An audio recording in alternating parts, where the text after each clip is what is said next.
आज हमारे माशरे में जहाँ गुर्बत ने हर घर को अपनी लपेट में ले लिया, वहाँ चंद घर ऐसे हैं जहाँ पे पढ़ी लिखी ख़वातीन हैं जो कि नौकरी करके अपने मर्द के शाना बेशाना खड़ा हो रही हैं। लेकिन नौकरी करती हुई खातून को बहुत से मसाइल का सामना करना पड़ता है।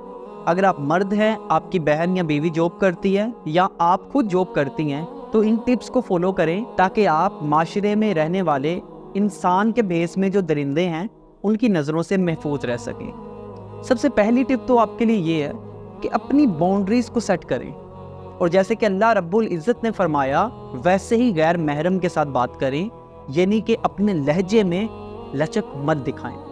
अपने लहजे को सख्त रखें और ताकि दूसरों को आपकी बाउंड्रीज़ का अंदाज़ा हो जाए। दोस्ती की ऑफ़र देने वाले को शट अप की कॉल दें, अपने काम से काम रखें।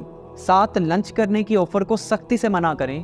पिक एंड ड्रॉप देने की ऑफ़र वाले कुलीग से हमेशा दूरी बना के रखें। और फिर शटअप कॉल दें उन तमाम गैर महरमों को जो अपनी परेशानियां बताकर आपसे हमदर्दी बटोरना चाहते हैं। जो भी आपको ऐसे इमोशनल ब्लैकमेल करे उससे हाथ जोड़कर पीछा छुड़ा लें।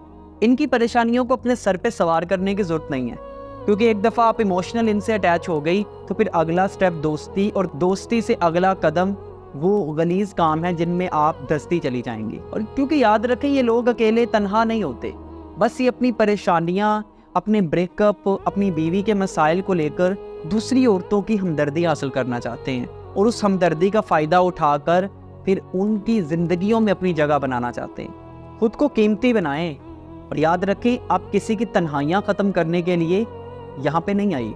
अगर प्रमोशन या सैलरी ज़्यादा आपके काम की बेस पे मिल रही है तो एक्सेप्ट करें, नहीं तो हमेशा रिजेक्ट कर दें। याद रखें, अगर आप आज यहाँ हैं तो अकेली आप नहीं हैं। आपके ख़ानदान, आपके बाबा, आपके भाई की इज़्ज़त आपके साथ जुड़ी है, आपके शौहर की अज़मत आपके साथ जुड़ी हुई है। खुदारा इसका ख्याल रखें।